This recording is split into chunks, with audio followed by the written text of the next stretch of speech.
Kalau misalkan bab tentang meriset tubuh kita itu, hati kita itu, pikiran kita itu, jasad kita itu, atau akal kita itu, caranya gimana? 60-70 tahun. Ya, artinya apa? Kembali kita, jadi badan kita ini bisa dipakai ya sampai umur-umur kayak begitu, dengan catatan dijaga tuh. Ini jaga apanya? Ini jaga seluruh jasad kita ini bisa menua sebelum waktunya. Nanti kalau mau dipotong kalimatnya bagus kalian. Jasad kita ini bisa menua sebelum waktunya, satu, dan bisa kena penyakit-penyakit berat gara-gara.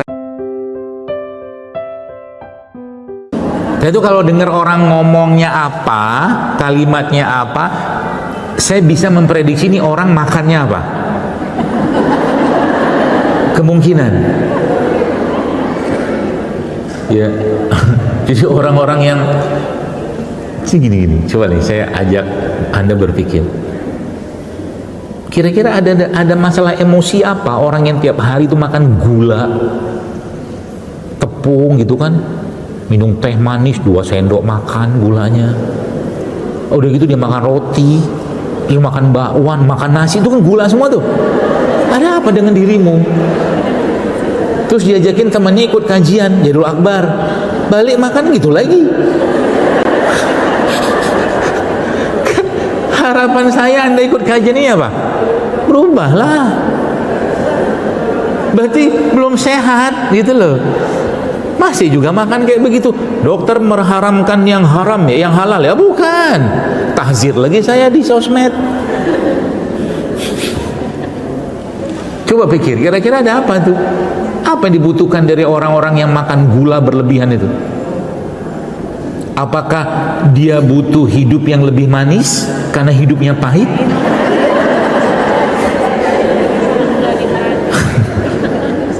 Bisa jadi kan? Tahu nggak dia bawain itu sehat? Tahu.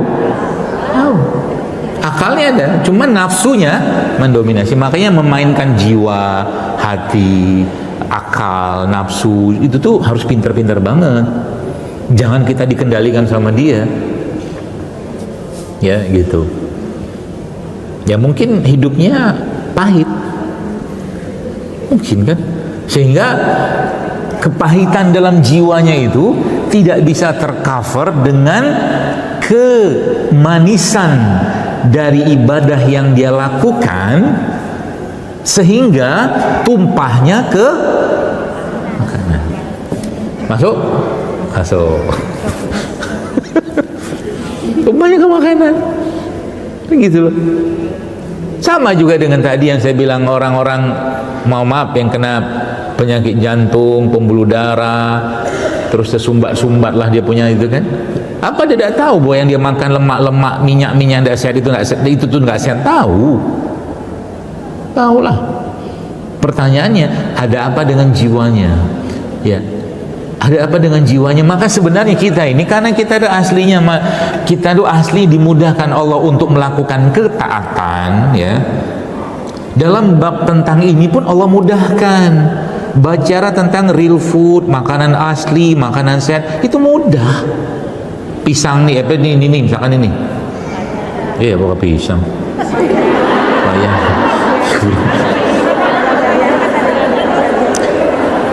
Kalau teman saya udah tahu, sahabat-sahabat saya udah tahu, ini pisang ini, bukan dok, itu duren kata dia, gitu kan. Sekalian aja gila-gilanya gitu kan. Ini kayak gini nih, apa susahnya dimakan doang? Kupas kulitnya, makan, nanti coba di rumah nih. Ini resep penemuan abad ini. Yang menemukan Jadul Akbar. Caranya gini, nggak punya itu ya, jeruk nipis? Nggak ada. Hah? Ada. Ada. Saya Beli.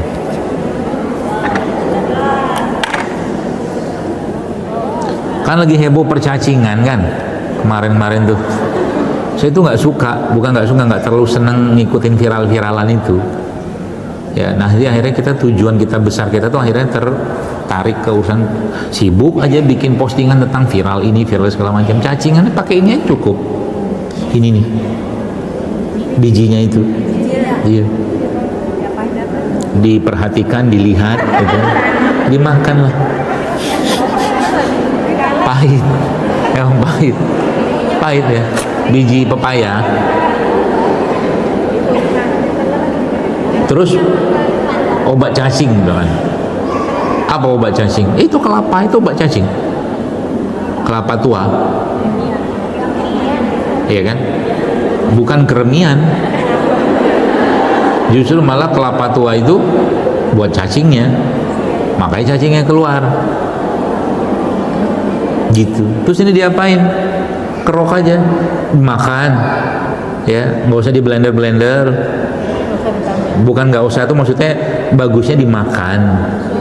Ya, biar ngumpul sama enzim-enzim di sini. Kemudian ini kemarin saya cobain. Saya kerjain beberapa teman-teman saya. Jadi kalau biasanya kalau meeting sama saya tuh ada aja saya bikin apa gitu. Kemarin bikin asam jawa. Ini. Asam jawa saya kasih air, terus saya aduk asam jawanya itu pakai tangan saya sendiri.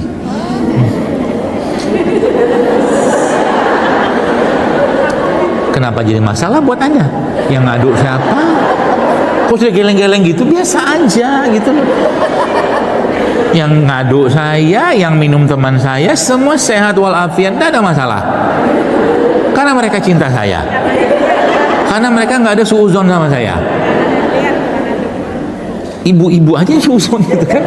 Ngerjain juga kagak, minum juga kagak, cuman ceritain doang. Ih kok jorok sih? Nah gitu loh. Itu nanti dicoba. Ini kita loncat sedikit. Sekarang kan tiap hari kita makan plastik. Tiap hari itu kita makan plastik. Iya kan? Dari mana kita makan plastik?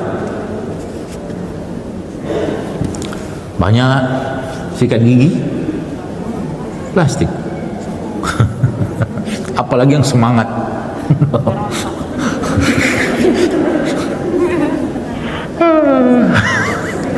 Terus bubur ayam. Kalau makan bubur ayam biasanya bungkusnya pakai apa? Styrofoam, dialasin kan? Nah, plastik lagi. Pergi dia beli nasi pagi-pagi itu yang panas-panas yang dalam apa tempat itu apa? Ya itulah termos. Toples besar tempat nasi itu namanya apa? Termos. Ya kan heboh kan? Begitu doang. Tak apa-apa, seru. Itu kan panas tuh nasinya. Dibungkus. Pakai apa? Pakai plastik lagi. Terus plastiknya bisa nggak diurai sama tubuh kita? Bisa. Harus diikat. Nah, ini pengikatnya.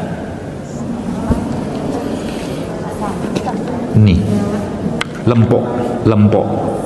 Bukan lempok. Bukan, ini asam jawa. Gitu. Jadi asam jawa ini bisa untuk ngikat plastik yang dalam tubuh kita. Cara gimana? Masukin air kayak begini. Entar dulu lah. Sabar dulu. Diceritain dulu sama Pak Guru. Asam, minum aja belum? Bisa saya bikin manis. Caranya apa? Banyakin aja madunya. Gitu. Lebih dikit. Sampai dilarut. Oke. Jadi Allah mudahkan kita untuk melakukan ketaatan supaya tubuh kita ini bisa dipakai sampai umur 60-70 tahun. Jadi tadi beberapa itunya ya, beberapa caranya saya jelaskan. Berarti kita bersedekah untuk niat menyembuhkan penyakit kita atau orang lain dengan sedekah itu boleh nggak? Boleh. Dan Nabi pun menjelaskan dengan itu, menjelaskan dalam sebuah hadis, obatilah penyakitmu dengan sedekah. Sholat tadi juga sama. Itu sebenarnya bab-bab tentang riset. Ini saya belum ngomongin tentang puasa. Dahsyat banget itu puasa. Bahkan ya kalau mau coba nanti, coba. Jadi selama 3 hari nggak makan. Diam dulu. Minum aja, tapi jangan langsung 3 hari. Coba lu sehari. 14 jam, kan kita puasa standar kan 14 jam, naikin. Terus minum aja, minum air putih. Bukan minum air putih, minum air mineral. Ya, supaya nggak keliru.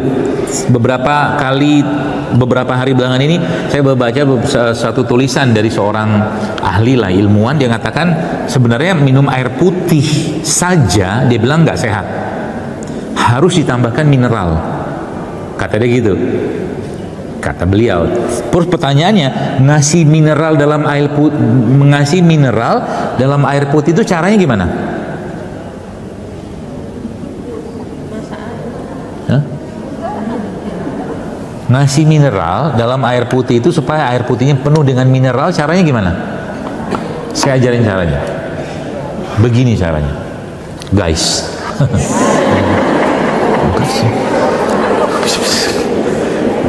Caranya adalah ini air, ini namanya air mineral. Masukin, ini buka. Kasih ini kalau di syuting pakai zoom keren, jadi konten dikit konten. Lalu pakai garam, mau Himalaya boleh, mau Bojongkulur boleh, pakai garam mineral aja.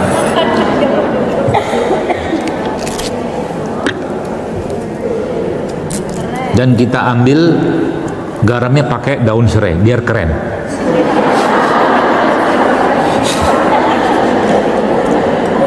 Terlalu biasa kalau pakai ini,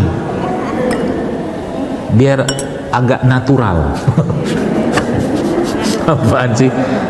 Gitu kan? Masukin. Wah, benar. Ini air mineral. Gitu. Rasanya apa? Ya asam lah pasti. Tapi kalau Anda mau nggak asam, caranya gimana? Tambahin air lagi. Nah, gitu. Gampang? Gampang. Minum. Gitu kan, bismillah. Kalau saya udah biasa.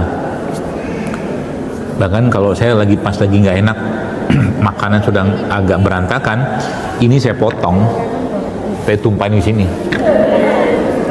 Gitu. Kalau saya, jangan dicoba, akan berubah raut wajahmu.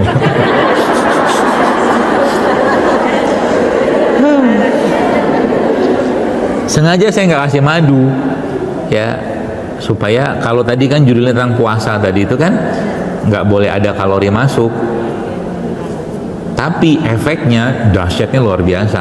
Mulai dari puasa 24 jam, sebenarnya bukan puasa beneran ya, tapi puasa nggak makan aja, tapi minum iya. 24 jam, 48 sampai 72, semua sistem semua bener kembali, dia sehat. Makanya kita bisa ngerjain kebetulan bisa. Pakai apa coba? Kayak puasa yang mulbit. Jadi bukan sama sahurnya pakai air putih aja. Ya, tapi coba dulu, ya, coba dulu, jangan langsung 3 hari berturut-turut, ya.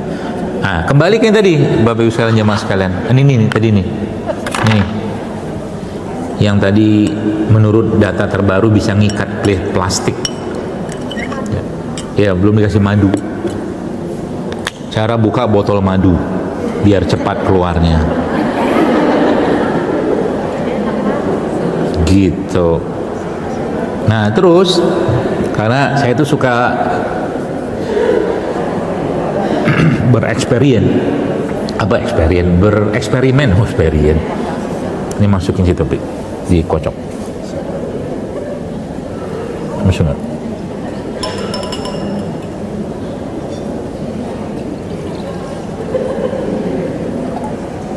Madunya turun ya? Ya sudah, cukup. Nah, jadi kita coba. Udah, cukup. Dikocok. Kenapa dikocok? Jawabannya paling gampang, biar keren.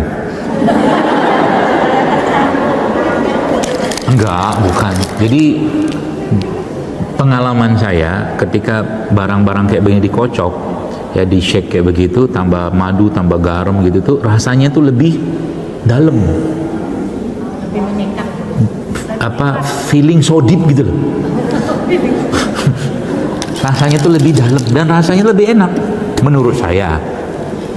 Subjektif kan, gak apa-apa lah. Air asam kita coba minum.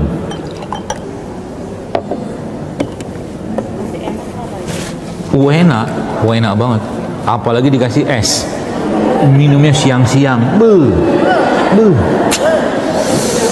Saya tuh punya teman gitu ya, masya Allah, beliau tuh kalau saya bikinin beliau sesuatu itu pasti ngomongnya begini, sahabat saya.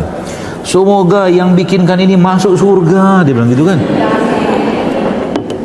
Kenapa amin? Kan Anda nggak dikasih. Judulnya gitu, bismillah. Wih, asam.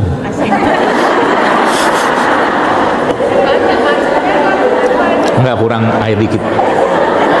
Kan takarannya kan by feeling, by perasaan gitu kan. Jadi mohon maaf saudara-saudara. Nah ini enak gitu. Jadi melek. Ini tuh kalau pas lagi nyetir jauh gitu kan, ini wuih mantep. Tapi ini sebenarnya nanti coba di browsing aja efeknya apa saja, banyak banget. Selain sebenarnya dia untuk ngikat plastik, dia juga bisa untuk ngikat logam berat. Hampir tiap hari kita terpapar dengan logam berat. Dari mana? Kosmetik. Gitu. Jadi kita tuh hari-hari kita tuh nggak jauh-jauh dari begituan, tapi Allah siapkan juga penangkalnya, ya. Jadi ada banyak bukan penangkal sih, pengikat-pengikatnya itu untuk membersihkan tubuh kita. Nah kalau tadi kan saya bahasnya tentang emosi. Jadi emosi-emosi yang berlebihan dalam diri kita itu harus segera dirilis. Cara paling gampangnya apa? Nangis. Paling gampang. Paling gampang. Dokter nangis nggak? Nangis.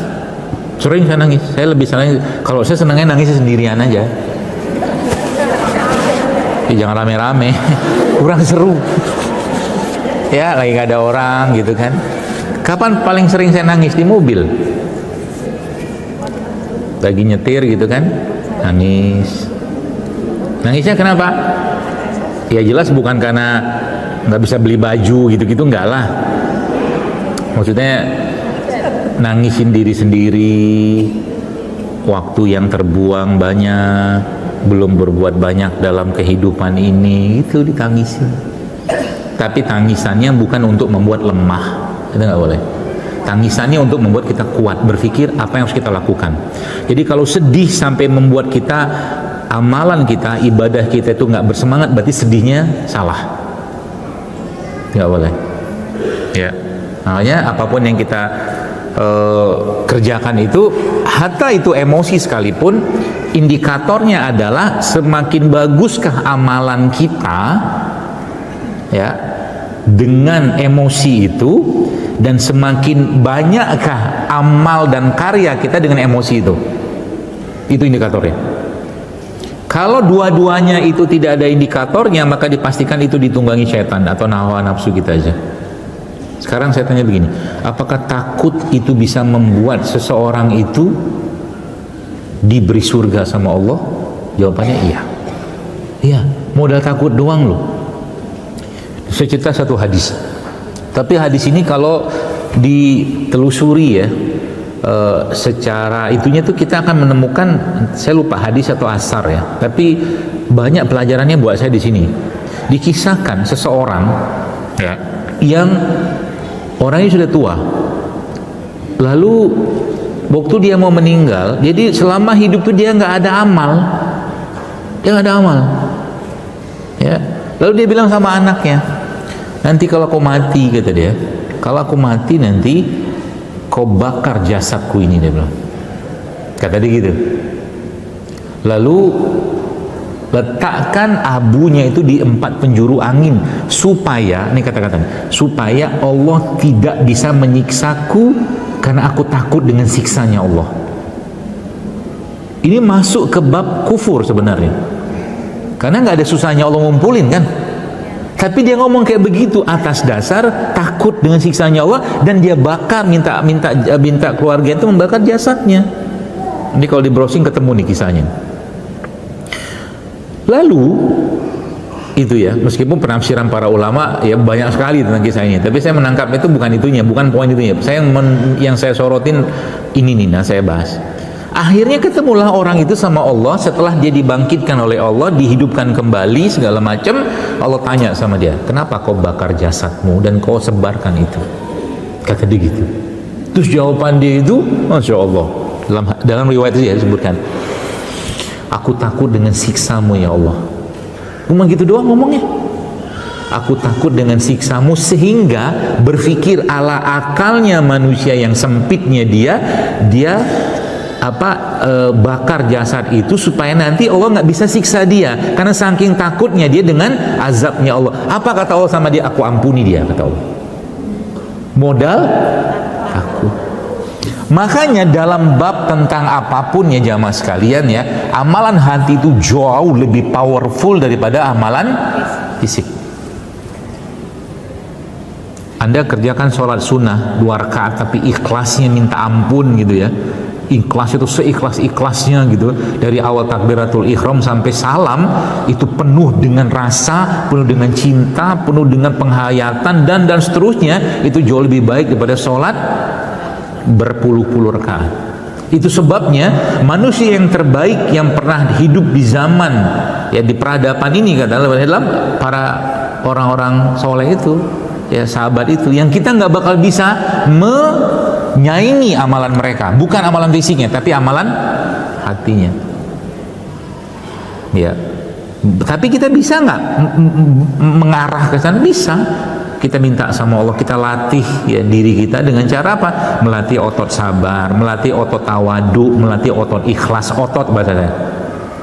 Kalau ini kan otot bicep, ini otot di dalam. Otot ikhlasnya dilatih, otot sabar, itu semua caranya Allah untuk mereset, memperbaiki diri kita dan mengembalikan diri kita secara fitrah. Coba saya tanya, selama 1 tahun kita tuh kebanyakan ngomong nggak? Ya kan? Banyak betul kita ngomong. Sebentar-bentar komentar, bentar-bentar komentar, kan gitu kan? Ya. Akhirnya omongan-omongan itu Allah hentikan ya ke kita dengan cara Allah puasakan kita untuk tidak banyak omong di Ramadan. Karena kalau ngomong apa? Bau. Kan mulutnya bau. Gitu. Beberapa hal yang Ibnu Qayyim al-Jauziyah rahimahullah menyebutkan bahwa itu bisa menyebabkan lemahnya iman seseorang, banyak makan, banyak ngomong. Dua-duanya di Ramadan dikurangi. Gitu. Makanya kalau ada Ramadan datang, tolonglah apa? Kurangi makan, kurangi ngomong, karena itu bulan buat puasa ngomong, puasa makan gitu kan. Yang dibanyakin apa? Makanan jiwanya, makanan ruhnya, berupa apa? Ibadah. Jadi semakin banyak kita mengerjakan ya kebaikan-kebaikan dan ibadah-ibadah itu setiap hari, semakin apa? Semakin kita meriset tubuh kita itu dan mengembalikan tubuh kita itu secara fitrah. Masalah terbesar kita ini bukan masalah di fisik, bukan masalah di jasad. Masalah terbesar kita adalah masalah di hati. Itu masalah besar kita. Dan kelihatan, jadi kalau Anda gini loh, ibu-ibu sekalian, kalau ketemu dengan orang gitu ya, orang yang hatinya nggak baik, coba aja lihat mukanya. Kalau anak sekarang bilang pengen gue gampar nih orang gitu, muka itu nyebelin banget gitu loh. Iya bener-bener. Lihat mukanya, makanya tuh dalam bab kesehatan yang saya pelajari juga sama, muka kita ini cerminan perut. Jadi kalau saya mau lihat orang itu sehat atau enggak secara sekilas gitu kan kelihatan, mukanya kelihatan. Oh ini ginjalnya nih, oh ini livernya nih, oh ini jantungnya nih, oh ini mau mati mungkin bentar lagi. Bisa kelihatan, cuman kapan nggak tahu. Kalau sudah orang tuh sudah low banget energinya, tubuhnya tuh sudah nggak ada power, ya itu kelihatan di muka. Ininya pucat, ininya nggak merah lagi, ininya banyak kantongnya, kayak gitu. Gitu. Jadi cerminnya di situ. Jadi makanya Allah Subhanahu Wa Taala kembali ke tema tadi di awal tadi tentang sholat tadi. Jadi masalah kita itu adalah masalah yang berhubungan dengan emosi, sehingga cara untuk menetralkan itu ya tadi groundingkan kita, kepala kita ini sebagai satelitnya kita ke langit, ke bawah untuk dia membumi lagi. Sombongnya hilang, bencinya hilang, marahnya hilang, itu semua penyakit. Jadi semua yang saya sampaikan ini, benci, sombong, marah, nggak pede, itu semua sifat atau keadaan emosi seseorang, tapi dia bisa menyebabkan penyakit fisik, percayalah. Ya, berarti nggak pede itu bisa. Makanya Anda harus pede. Dari apapun latar belakang kita, orang tua kita, luhur kita, tetaplah pede. Siapa yang nyuruh pede? Allah. Apa kata Allah dalam Al-Quran? Walaqad karomna bani Adam, dan kami muliakan anak-anak keturunan Adam. Pede aja. Mulia gini-gini kita mulia loh. Mulianya kita gara-gara apa? Ilmu. Mulia kita gara-gara amal. Itu aja. Gak ada hubungan dengan keturunan, gak ada hubungan. Ya, gitu. Nah, kembali ke pepaya. Belum selesai. Jadi pepayanya itu, ya. Ini enak ternyata. Asamnya oke lah. Mana sendok tadi, Pik? Jadi pepaya yang saya kerok gini. Jadi nanti dikasih ke yang susah BAB, yang orang-orang yang begitu berat melepaskan kotorannya sendiri gitu.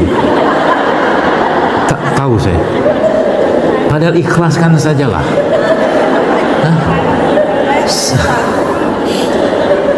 Melepaskan kotoran aja itu, ya Allah, sudah mulai paham kan kenapa Nabi berlindung dari bakhil? Saking bakhilnya kotoran sendiri susah yang mau keluarkan. Jadi saya tuh kemarin bikin begini, ya. Jadi ini ya anggaplah begini ya. Judulnya bubur pepaya kali ya. Terus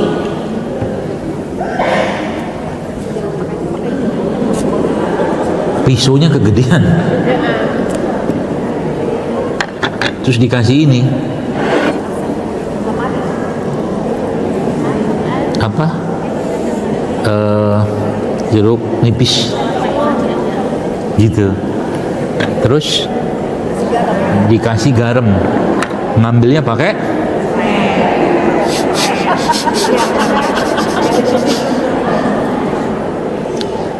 Anda datang ke kajian begini, berapa kali sudah senyum-senyum ketawa-tawa, itu udah mungkin 10 sampai 20 mm harga tekanan darah Anda turun. Coba. Jadi kalau masjid nanti di depan itu dicek tekanan darah itu sebelum dan sesudah kajian, mungkin turun lah bentar. Mungkin harapan saya begitu. Enggak lah, garam nggak garam banget sih ya. Nggak asin maksudnya. Nah ini biasanya saya tambahin lagi, cuma barangnya nggak ada. Saya tambahin satu lemak yang sangat baik untuk jantung kita, pencernaan kita. Namanya kelapa tua. Kelapanya. Tapi jangan yang keras banget ya. Kasihan yang giginya udah-udahan. Iya. Gigi itu cerminan jantung. Cerminan perut. Makanya orang tua zaman dulu giginya bagus-bagus, kenapa? Nyirih. Kan banyak kalsiumnya itu. Dia pakai kapur kan. Jadi orang-orang zaman itu banyak mengajarkan banyak hal pada kita. Cuman kita anggap itu tradisional. Ini zaman sekarang sibuk dengan modern, tapi yang penyakit makin banyak. kena hujan 2 tetes 3 tetes demam. Apalah kau ini, kata orang kampung saya, apalah kau ini kan. Jadi itu saya kalau lihat anak gitu kan, kapan hari itu depan rumah gitu dia main itu di depan rumah tuh ada lapangan gitu kan, ada tergenang air, dia main situ sejadinya. Oh senang saya. Ini apa namanya istilah itu, suplemen vitamin imunitas paling baik. Nyuruh dia main kotor-kotoran itu. Dan itu emang risetnya ada. Ya, nah, tapi ini paling enak itu pakai kelapa. Kelapa jangan tua-tua banget, tapi masih bisa dikerek-kerek gitu loh. Ya, dipotong. Potong. Kenapa biar dipotong? Biar ada bunyi-bunyinya kalau dimakan. Krek, krek. Krenyes gitu loh, krek, gitu. Terus saya biasanya sukanya pakai gula aren. Parut gitu kan gula aren, nah itu kasih. Itu kemarin saya cobain ke teman-teman ya. Dia laporan, semua yang minum itu laporannya sama, dok ini lancar banget, aneh ke belakang, dia bilang sampai 3 kali 4 kali, tapi nggak mencret, maaf, nggak diare, gitu, model ini doang, gitu ya. Jadi banyak sekali ya caranya. Jadi saya sudah jelaskan tadi, secara syariatnya apa, secara emosinya apa, maka Anda semua harus punya banyak cara mengembalikan itu kepada fitrahnya. Itu pesan saya, ya. Sehingga yang paling utama adalah, salah satu yang paling utama adalah mulailah menata hati itu, sehingga apapun yang kita kerjakan, wabil khusus berkaitan dengan ibadah, itu kita merasa ada kenikmatan di situ. Sholatnya nikmat, tilawahnya nikmat, sedekahnya nikmat, hajinya nikmat, umrohnya nikmat, puasa nikmat, semua nikmat. Ya, sehingga yang terjadi apa? Efek yang paling akan dirasakan apa? Jasad. Karena kita udah merasakan kebahagiaan. Jadi kita meletakkan kebahagiaan itu tadi bukan pada hal-hal yang sifatnya duniawi. Nah, kebahagiaan yang kita letakkan adalah kebahagiaan yang berhubungan dengan paling bagus mah akhirat sana, surga segala macam. Terus turun lagi ke bumi sedikit, kebaikan dan amal solehnya kita. Nah, kalau saya ya, kalau saya lagi susah hati, yang saya kerjakan tuh paling sering ya, nggak apa-apa kalau mau dicontoh juga nggak apa-apa. Saya mengerjakan kebaikan-kebaikan yang mungkin hari itu atau sudah lama nggak saya kerjakan hari itu kayak nge-refresh. Contoh mungkin saya beli makanan kucing misalkan, saya cari kucing-kucingnya, jalan gitu kan, nyari kucingnya, lagi sepedaan gitu kan, misalnya begitu.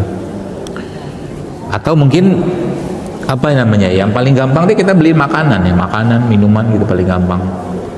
Ada aja gitu. Jadi setiap hari itu kayak ada refreshment ya dalam diri kita, akhirnya kita kembali ke apa ya, normal lagi modenya itu. Itulah bahasa fitrah kan gitu kan. Ya. Makanya sebenarnya kalau kita agak sedikit lebih dalam menyoroti tentang kehidupan dan putaran kehidupan keseharian kita itu, sebenarnya cara Allah meriset kita, mengembalikan kita kepada fitrah dalam hari-hari kehidupan kita itu caranya gimana? Pakai sholat, terutama sholat 5 waktu. Sekarang Anda tahu nggak? Jamaah sekalian tahu nggak berapa kecepatan kita sekarang berada di muka bumi sekarang? Cepet banget, 1680 km per jam. Jadi kita tuh sekarang berada di atas satu planet bernama bumi yang kecepatan berputarnya 1680 km per jam. Cepet banget. Terus kita disuruh diem kan.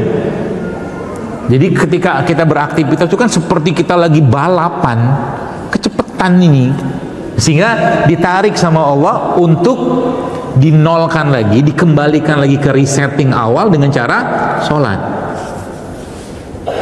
Nah ya, waktu sholat itu kalau Anda baca tentang datanya, kenapa ada sholat, bukan apa hikmah ada sholat subuh, zuhur, asar, maghrib, isya. Bahkan di zaman Turki Utsmaniyah itu azannya itu beda nada, di subuh, asar, maghrib, isya, zuhur itu beda nada. Karena fisiologis dan metabolisme tubuh kita itu berbeda. Ya, malam katakanlah, malam itu ya saat istirahat. Maka sama, kalau Anda mau sehat jangan banyak-banyak makan malam. Ya, saya biasa dulu sudah banyak saya sebutkan tuh. Kalau mau makan, kalau bisa sebelum matahari tenggelam makan. Jadi matahari tenggelam nanti itu sudah nggak banyak lagi makanan yang masuk. Kenapa? Mode badan kita sudah bukan mode lagi untuk mengolah, tapi mendistribusikan. Contoh mungkin dalam beberapa kaidah pengobatan, jahe ini kan panas sifatnya, nggak cocok diminum malam hari karena dia meningkatkan metabolisme. Jadi kalau malam hari bagusnya minum apa? Air putih mungkin sebelum tidur sedikit gitu kan, atau Anda minum cuka nanas, cuka apel, cuka madu gitu kan, itu bagus buat menurunkan juga gula darah kita. Jadi waktu tidur itu keadaan tubuh kita gula darahnya tidak tinggi. Nah, ketika gula darah itu sebelum tidur kita banyak makan, misalkan ini satu nih, ini yang melanggar fitrah, misalkan sebelum tidur banyak banget makannya, naiklah gula darah itu dalam tubuh, kondisi tubuh yang tidak dalam kondisi siap mengolah, apa yang terjadi? Numpuk, ya, fermented dia, membusuk, kalau bahasa parah itu membusuk, karena nggak bisa keluar. Udahlah makan seratnya jarang, makan buah jarang, mineral jarang, dan seterusnya gitu kan. Gitu, makanya banyak caranya Allah Subhanahu wa taala mengajarkan ya melalui Rasulullah SAW bagaimana caranya kayak gitu kan. Salah satunya tadi kalau di sisi syariat begini, emosi kayak begini, dan contoh lagi misalkan kita nggak usah bahas tentang syariatnya, katakanlah sholat, sedekah, puasa, nggak usah. Cara paling gampang mengembalikan mood kita itu lebih baik, caranya gimana? Olahraga, paling mudah itu. Maka disuruh berjalan, bergerak, ya, atau ketemu orang deh gitu kan. Kalau emang nggak ketemu orang, ya aku lagi males ketemu orang, dia cari pohon lah misalkan, ajak ngobrol gitu, ajak ya bapak hewan gitu kan, supaya nanti kita ketawa sendiri gitu loh. Itu kata salah satu guru saya, dia mengatakan, jadi cara mengubah mood kita itu adalah mentertawakan dirimu sendiri, kata dia gitu. Pertanyaannya, apa yang ditertawakan? Kan gitu kan? Kan nggak ada bahan. Mentertawakan saat kita masih bodoh dulu gitu loh, kata dia gitu. Zaman dulu nggak punya ilmu, belum belajar, belum ngaji, ya, bersikap kenapa bego banget dulu ya gitu ya. Akhirnya kita ketawa sendiri, yang ujung-ujungnya ngapain? Nangis. Ini kemana aja umur gitu kan, nah, gitu kan, seperti itulah. Jadi makanya beruntunglah kita yang hari-hari kita itu dihiasi dan diisi dengan ilmu, terus ilmu, sehingga ketika menghadapi sesuatu itu bukan dengan perasaan dan rasa saja, tapi dengan akal, itu yang paling utama, atau dengan iman, ya. Itulah sebenarnya fitrahnya ya, dalam tubuh kita itu. Makanya kalau bab tentang misalkan permakanan katakanlah, confirm udah jelas bahwa kalau Anda mau sehat, kita mau sehat, ya kaidah makanan yang dijelaskan Al-Qur'an itu sudah sangat jelas. Nggak perlu kita katakanlah apa ya, nggak perlu kita urai-urai lagi ya. Prinsipnya dua, makanan halal dan baik, udah itu aja. Makanan yang halal dan baik, ini makanan halal dan baik. Dalam konteks makanan emosi juga harus baik. Jangan keseringan menelan kekecewaan, jangan keseringan menelan kebencian, jangan keseringan menelan kemarahan, gitu maksudnya. Itu makanan yang tidak baik, karena itu akan menjadi bagian dari diri kita. Jadi kebayang ya, kalau mohon maaf ya, ada orang ketemu dengan seseorang, tiba-tiba yang keluar dari lisannya itu ada kalimat-kalimat buruk, itulah isi dalam pikiran dan hatinya dia. Dan ini lidah kita ini kan ada, mungkin ibu jamaah sekarang kenal di situ muscle memory. Muscle memory itu memori otot. Jadi yang biasa pernah naik gunung, jalan jauh segala macam, dia punya rekamannya di situ tuh. Sehingga ketika dia jalan gitu kan, dia nggak ngerasa letih karena udah pernah ngelakuin itu. Sama juga dengan ini. Kenapa Nabi melarang kita untuk berkata yang tidak baik? Karena ada muscle memory di sini. Jadi hati-hati dengan anak-anak kita atau ada yang anak keturunan kita yang tiba-tiba gampang banget melepaskan kalimat-kalimat buruk. Itu ada memori di sini. ya, kalimat begini gitu segala macam dijadikan akhirnya jadi suatu kefahaman umum, ya seperti itu. Dan caranya gimana ya, memang harus dilatih ototnya itu, ya, otot sabar untuk tidak bermaksiat, sabar untuk terus melakukan ketaatan, ya itu misalkan kayak begitu. Otot tawadu itu kayak apa? Melihat orang lain katakanlah yang dia pikirkan ya orang ini jauh lebih baik daripada saya gitu loh. Itu semua ya Masya Allah jamaah sekalian, caranya Allah untuk menjaga kesehatan jasad kita dan jiwa atau emosi kita. Nah, lalu berkaitan misalkan dengan fisiknya gimana? Banyak. Jadi yang masalah kita sekarang bahwa yang kita makan itu sebagian besar sangat berkurang nilai gizinya, ya apalagi sudah diolah. Makanya kalau makan sesuatu semakin banyak tidak Anda olah, semakin banyak dimakan fresh, semakin bagus. Gitu. Orang-orang zaman dulu kayak begitu. Ya, jadi kalau saya baca satu buku judulnya Food Rules, yang nulis ini wartawan di Amerika, dia bilang, dia tulis salah satu kaidah itu makanlah makanan. Kenapa ditulis gitu? Karena zaman sekarang ini ada makanan yang sebenarnya bukan makanan tapi kayak makanan. Kayak makanan. Contoh ya, makanan-makanan ultra processed food itu kan bukan makanan aslinya. Atau makanan-makanan snack yang satu bungkusnya itu 1.000, 2.000, 500 perak itu bukan makanan. Itu like food. Like food, seperti makanan. Ya, jadi makanan dimaksud itu caranya Allah. Jadi kalau mengembalikan itu ke settingan awalnya, makanlah kayak beginian. Ya, dan jangan banyak diolah. Dan di mereka ini Bapak Ibu sekalian ya, gini loh, saya kasih buka satu rahasia yang sejak saya ngomong ini berarti bukan rahasia lagi, ya kan? Banyak sekali yang saya temukan itu ya. Contoh ya, ini kalau yang sudah sering banget ngikutin saya dari zaman dulu kan ada satu resep lama banget tuh kan, isinya tuh ini kunyit, serai sama jeruk nipis.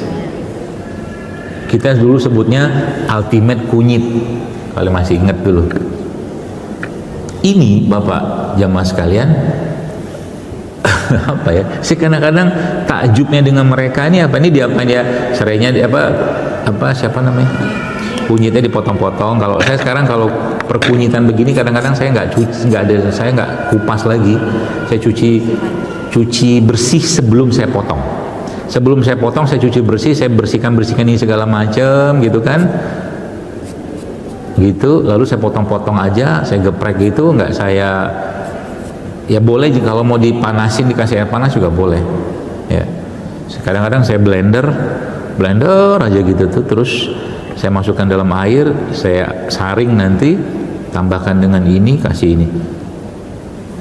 Dulu ini resep banyak dipakai buat orang promil. Ini dari mulai kista lah, PCO segala macam. Tapi ternyata yang efeknya ke kolesterol, ke asam urat juga ada. Jadi ketika mereka ini diminum dengan kepercayaan, dengan keyakinan, dengan minta pertolongan sama Allah, yang harusnya yang harusnya mungkin efeknya itu kalau pakai skala 0 sampai 10 cuman 1 atau 2, tiba-tiba 15. Itu ilmu yang barokah. Itulah keberkahan. Yang sekarang di masa sekarang ini banyak ilmu yang dicabut keberkahannya, sehingga ilmu ini dipelajari banyak orang tapi tidak menyelesaikan masalah. Yang ada adalah muncul masalah baru. Gitu. Ini contoh ini anunya. Laos. Hilang puas. Ini tuh kan kalau ditambah kunyit, tambah serai, dikasih air, dikasih garam, dikasih daging jadi gulai kan. Iyalah benar. Bukan itu yang saya mau cerita. Yang saya mau cerita ini salah satu rimpang yang sangat powerful dalam detox. serai ini? Serai. Laos. Ini tanda-tanda saya sudah mulai kurang gula. Saatnya biasanya saya ngopi. Biasanya. Kalau mau jam 11 soal. Gitu. Jadi Laos ini sangat poten, sangat baik dalam mengikat juga. Selain tadi kan ini kan kalau ini kan dia logam berat lah, segala macam Laos. Gitu. Ini juga sebenarnya sama. Jadi kadang-kadang saya gambungin aja mereka ini kan, biar rasanya enak, saya tambahkan jeruk nipis, saya kasih madu, jadi tuh barang. Coba aja minum. Ya, coba minum tiap hari, rasain bedanya kayak apa. Ya. Di sayur-sayuran juga ada nggak sayur-sayuran yang sifatnya itu bisa membersihkan? Kan tema kita kan fitrah, kalau mau nyocok-nyocokin. Ada, namanya cruciferous vegetables. Itu bahasa Melayu. Pak, itu tuh brokoli, asparagus. Nanti coba di browsing aja di internet, tulis aja cruciferous vegetables. Nanti ketemu tuh, macam-macam. Salah satunya adalah brokoli, asparagus, artichok, sayur itu. Kita ada kok, cuma namanya kita nggak familiar aja dengan. Cuma tadi ada. Nanti lihat aja cruciferous. Satu. Kan dulu buat bersih-bersih nih. Nah, apakah ada lagi sayuran yang punya efek untuk mengikat berbagai macam sampah-sampah kehidupan kita? Ada. Apa itu? Ini Masya Allah keren ini. Namanya apa?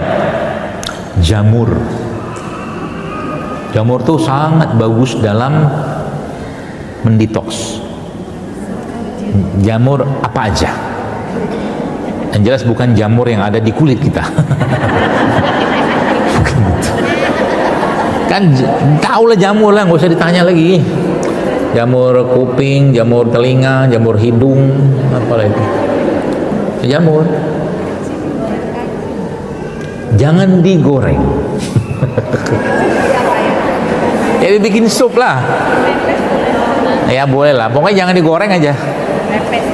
Ya dikukus, di steam gitu kan, di steamboat gitu kan. Dulu saya sering tuh.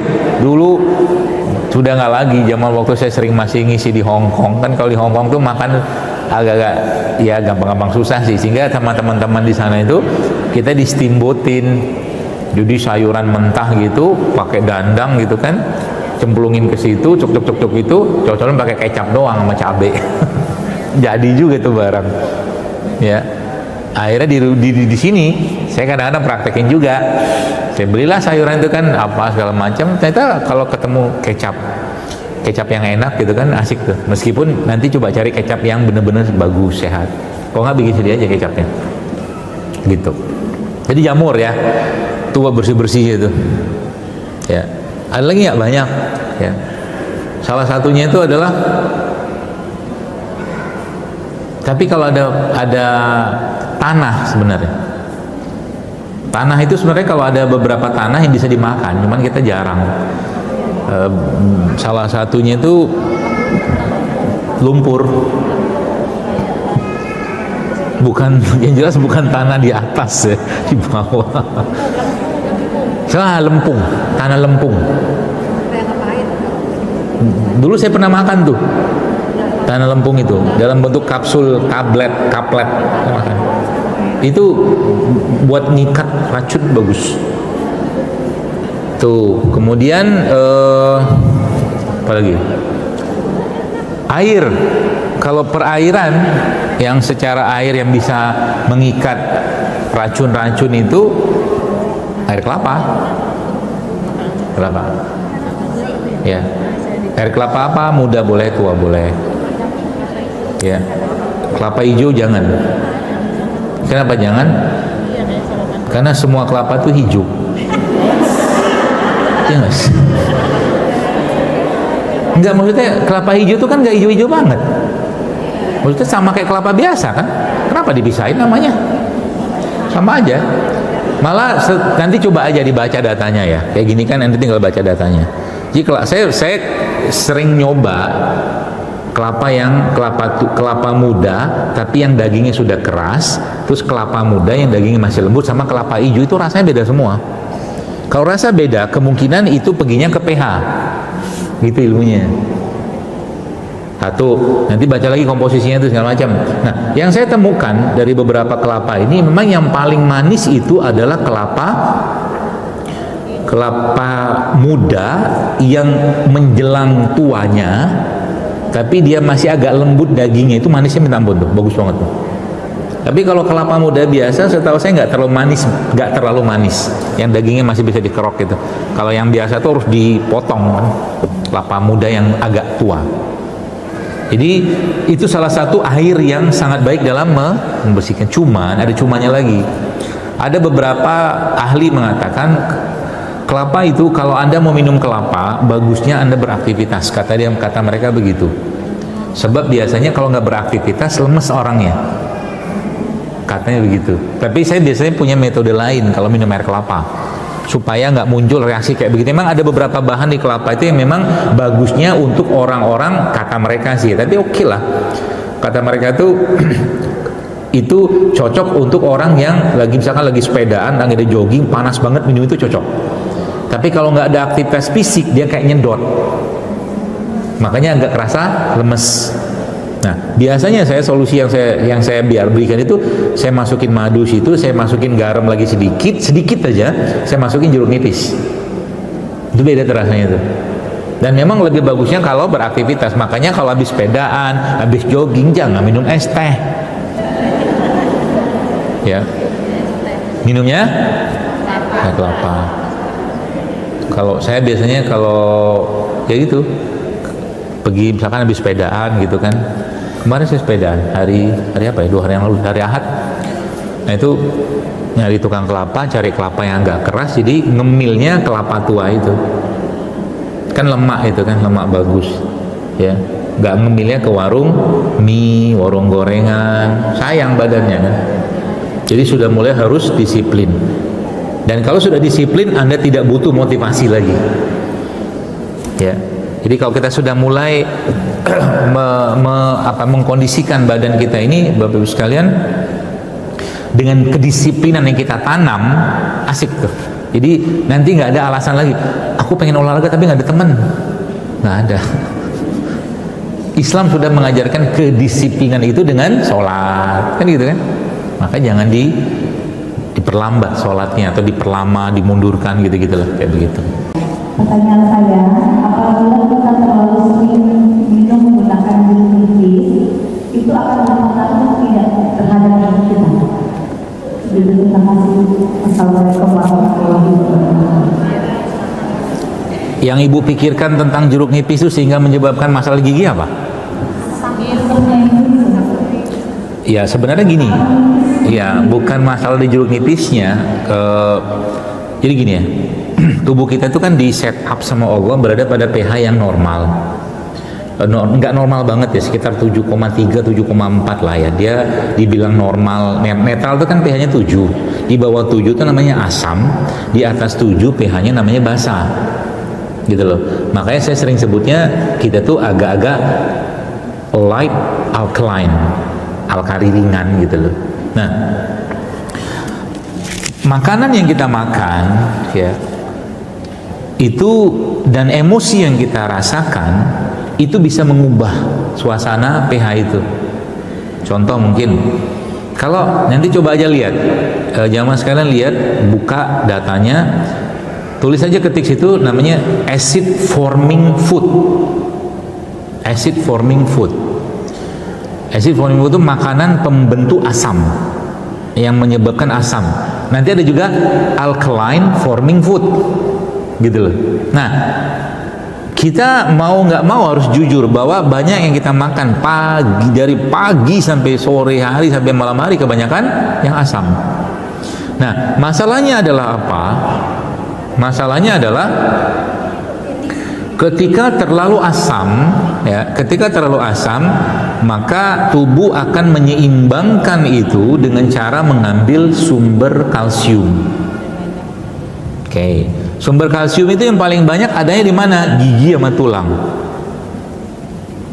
Nanti coba baca lagi datanya. Saya agak bukan males sih, agak nggak mau membuka diskusinya. Ya, salah satunya sih ya. Itu ternyata negara-negara yang justru malah tingkat konsumsi susu, ya, itu ternyata angka osteoporosisnya malah tinggi.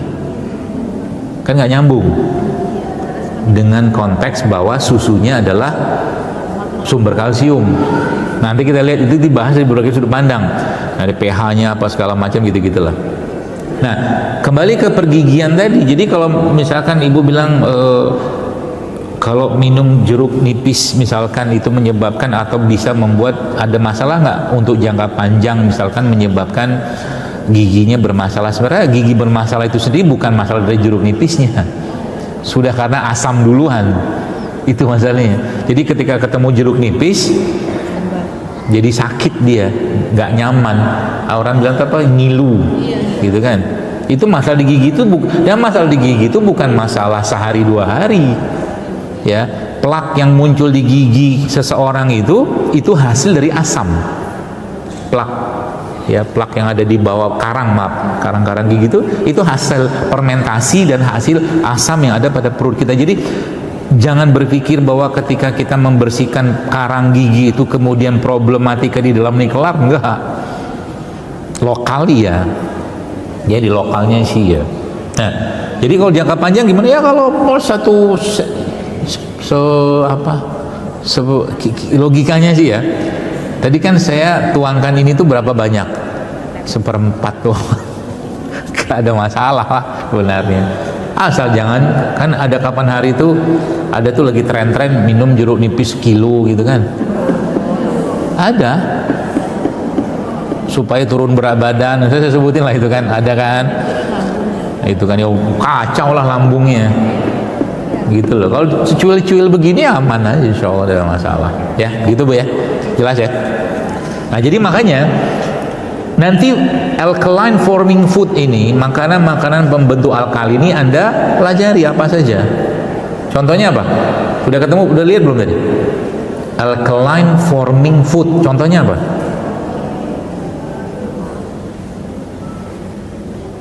Setahu saya kurma. Kurma itu kayaknya sifatnya ya, setahu saya basah. Kalau acid forming food contohnya apa ya? Tepung, minyak, gitu kan? Asam semua itu. Gitu. Baik, kita baca pertanyaan. Siklus menstruasi tidak selesai, tidak teratur. Sempat diagnosa polip. Kemudian 2 bulan sempat normal, bulan ketiga kembali siklusnya tidak teratur. Bagaimana cara menjaganya? Kira-kira saya mau jawab apa ya?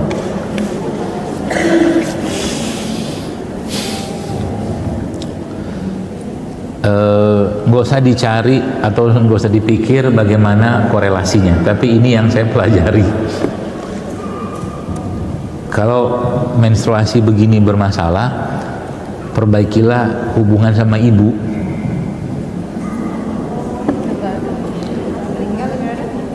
Minta maaf ke kuburannya, ngobrol. Saya kalau orang yang ada depan saya, nih ini nanya begini, saya ngomong begini bisa nangis dia. Pasti ada masalah sama ibu. Rahim soalnya. Ini kan kita membayangkan bayi, janin gitu kan. Makanya sains itu membuktikan bahwa seorang anak itu tidak bisa melepaskan ketergantungan dia terhadap orang tua, apalagi ibu. Karena ibu itu bukan cuman mengalirkan nutrisi dari apa yang dia makan melalui plasenta, tapi dia juga mengalirkan rasa emosional kepada anak yang ada dalam perutnya itu. Makanya jangan bantah ibu, jangan konflik sama ibu, jangan masalah sama ibu. Fatal akibatnya. Fatalnya kemana coba? Ke kehidupan. Bukan hanya jasad doang. Saya itu pernah ketemu orang gitu kan, ya Allah, kawin cerai, kemudian dia sampai kemo lah, kanker, tumor. Coba ini masalahnya ribetnya minta ampun.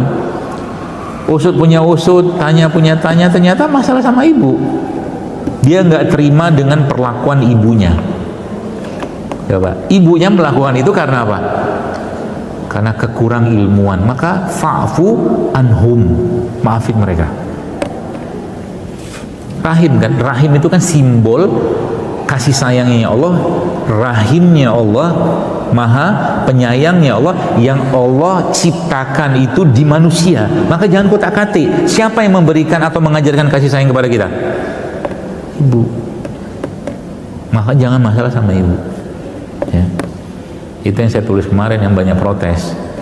Orang-orang yang tidak banyak masalah dengan orang tuanya, relatively saya bilang hampir-hampir bisa dipastikan, meskipun nggak 100%, itu nggak kena penyakit berat. Sama dengan analogi sebaliknya. Sebagian besar masalah yang berhubungan dengan masalah reproduksi itu bukan pasti ada kaitannya dengan masalah pengasuhan dan kasih sayang. Apalagi sudah sampai menyerang ke organ yang di situ dibenamkan Allah kasih sayang bernama rahim. Ya sudah, berarti ada masalah sangkut tuh. Kalau sudah meninggal ya minta maaf, minta ampun atau bersedekah atas nama orang tua segala macam, sampaikan ke Allah, aku ridho dengan segala kekurangannya, aku maafkan dia, dan seterusnya. Barulah minum kunyit, serai, jeruk nipis dalam keadaan hati sudah pang. Sepanjang itu belum diselesaikan, ya sepanjang itulah dia akan menderita, ya. Makanya ya, kalau orang sudah kena penyakit berat, sudah dapat nasihat juga tidak mau berubah, biasanya proses pengobatannya susah, nggak sembuh-sembuh deh. Ya itulah hukumannya dalam tanda kutip ini. Itulah hukumannya untuk dia sadar. Contoh nih, misalkan dalam bab tentang pertumoran, pertangkeran segala macam, sudahlah. Itu pasti ada masalah dengan hati dan jiwanya dia, pasti. Tak mau juga maafin, ya terimalah kemoterapi. Sakit nggak kemo? Sakit. Gak mudah kemo tuh, ya. Rambut rontok lain segala macam. Maka saya bilang itu, hiduplah dalam keadaan mudah memaafkan, berlapang dada. Udahlah, kita bakal mati juga, gitu loh. Ngapain bawa-bawa dendam sama orang, gitu loh, ya. Sayang. Jadi kadang-kadang saya ngelihat ada orang-orang penyakit gitu tuh, kadang-kadang kasihan aja gitu kan. Apa yang kau tahan-tahan dalam hati itu?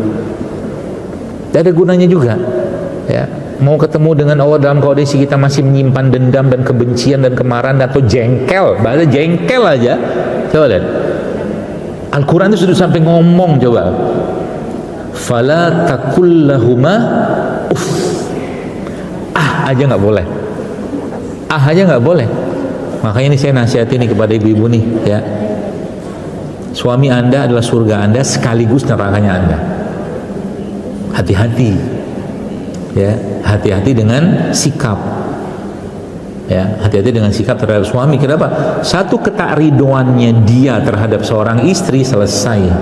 Kalau bahasa anda sekarang, kelar hidup lo. Satu ketakridoannya dia, ya, bahaya. Kenapa? Kalau sudah bab tentang ridho nggak ridho itu efeknya ke jasad itu besarnya luar biasa. Nggak tenang lah, nanti sakit inilah itu segala macam, apalagi sama orang tua, ya. Jadi kalau ngelihat ya, ini kalau mau ngeriset sederhana, jadi kalau ketemu dengan orang yang sakit terus itu kan, entah kakinya, entah tulangnya, entah ininya segala macam, coba dicek, ditrace emosinya, pasti ada masalah itu orang. Kenapa? Allah tuh nggak pengen kita tuh sering-sering sakit, soalnya kalau sering-sering sakit kan nggak bisa ibadah kita. Nabi udah jelaskan, manusia yang paling susah hidupnya itu adalah para rasul dan para nabi, titik. Demamnya mereka itu sampai Ibnu Mas'ud mengatakan ketika beliau radhiyallahu anhu pernah memegang badannya Nabi sallallahu alaihi wasallam, ketika beliau sallallahu alaihi wasallam itu demam atau tinggi, dipegang badannya kayak megang besi panas. Coba, itu ujiannya mereka. Jadi ujian kita itu sebenarnya biasa aja, cuman kita aja yang lebay gitu loh. Makanya supaya nggak banyak ujian gimana? Ya nggak mungkin. Satu, supaya nggak banyak, supaya kita kokoh dengan, atau kita punya asuransi langit supaya nggak banyak kena ujian. Caranya gimana? Banyakin ya sedekah, banyakin bantu orang, tolong orang, memenuhi hajat orang. Insya Allah Anda akan dibantu sama Allah. Toh ketika ada ujian atau musibah nanti, Allah mudahkan gitu loh. Obat DBD, demam berdarah, dengue. Obatnya kalau ada emergensi, bawa ke rumah sakit.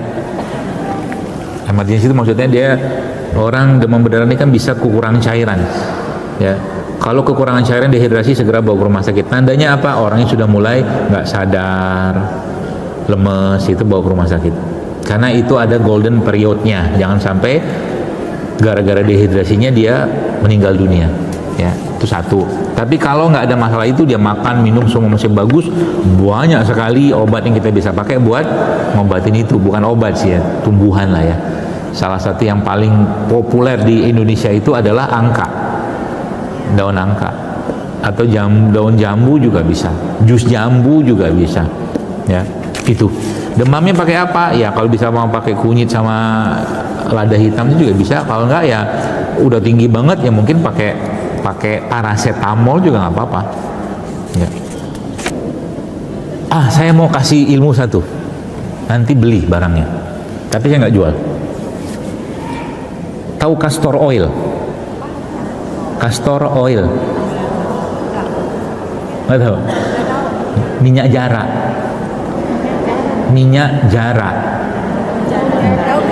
Ya, itu ada minyaknya. Jadi minyak jarak itu nanti kalau lihat di marketplace banyak yang jual tuh. Minyak jarak, castor oil. Castor oil itu salah satu minyak yang sangat bagus buat rambut. Ya, satu.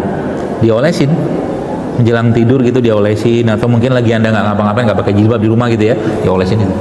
Menguatkan, menghitamkan segala macam. Itu satu. Yang kedua apalagi? Malam ya, kalau mau tidur diolesin itu. Dia ngencengin. Kan seru kan? Tiba-tiba bangun tidur suaminya pangling. Siapa ini? Nggak segitunya juga, keles. Castor oil. Dan setahu saya diminum pun juga oke. Minyak itu. Belinya di marketplace banyak. Ya. Minyak jarak. Buat itu juga bisa. Keluhan-keluhan apa, gatal-gatal apa gitu, pakai itu juga bisa, diangetin, ya. Nah terakhir, ini saya baru dapat juga datanya nih kemarin, Masya Allah, sumber kolagen yang sangat baik. Kalau biasa kan saya kan tulang, ceker, ternyata ada satu lagi, itu gimana ya? Bayangkan ini ayam jantan. Di atas ayam itu ada ini, itu kolagennya tinggi.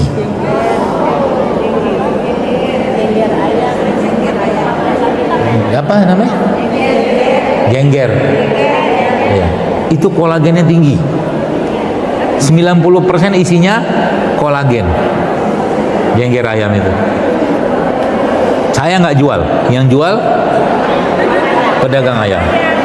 Nanti biar keren beli sama dia, bang beli kolagen sih gitu kan. Jual ceker ayam gitu ya. Apa fungsi kolagen? Banyak ya.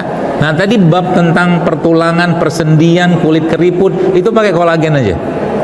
Sumbernya di mana? Banyak. Biasa kita sebutkan ceker ayam, kulit ikan, tulang, bahkan itu cangkangnya telur itu tinggi kolagen tuh. Ya. Termasuk tadi terakhir jengger ayam tuh. Atau kolang-kaling, rumput laut, atau yang ada anggaran sarang walet. Ya ada anggaran gitu. lumayan soalnya. Saya pernah beli juga itu karena lama-lama ngapain juga lah makan kolang kaling aja lah. Lebih murah meriah. Ya, jadi nanti kalau bikin apa namanya? Sup kolagen ala-ala gitu kan. Sup kolagen ala-ala. Ada satu lagi seaweed. Semacam rumput laut lah ya. Itu juga tinggi kolagen. Jadi bikin sup atau minuman tinggi kolagen. Pakai air kelapa tua aja. Isinya rumput laut, seaweed tadi, lidah buaya, kolang kaling, ya, lidah buaya, rumput laut, sama lidah buaya 3 tuh.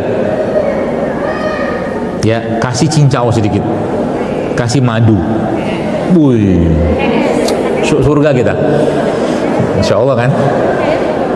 Jadi kalau udah sering-sering minum begini, Anda ngelihat es campur gitu kan, nggak tertarik lagi gitu loh. Udah gula lagi, sirup lagi, segala macam gitu loh. Nah itu berarti fitrahnya sudah mulai kembali. Udah bener tuh. Jadi kalau ngelihat makanan-makanan nggak sehat itu kita masih terlalu besar keinginan kita makan, nah itu belum kembali ke riset itu badan itu, ya.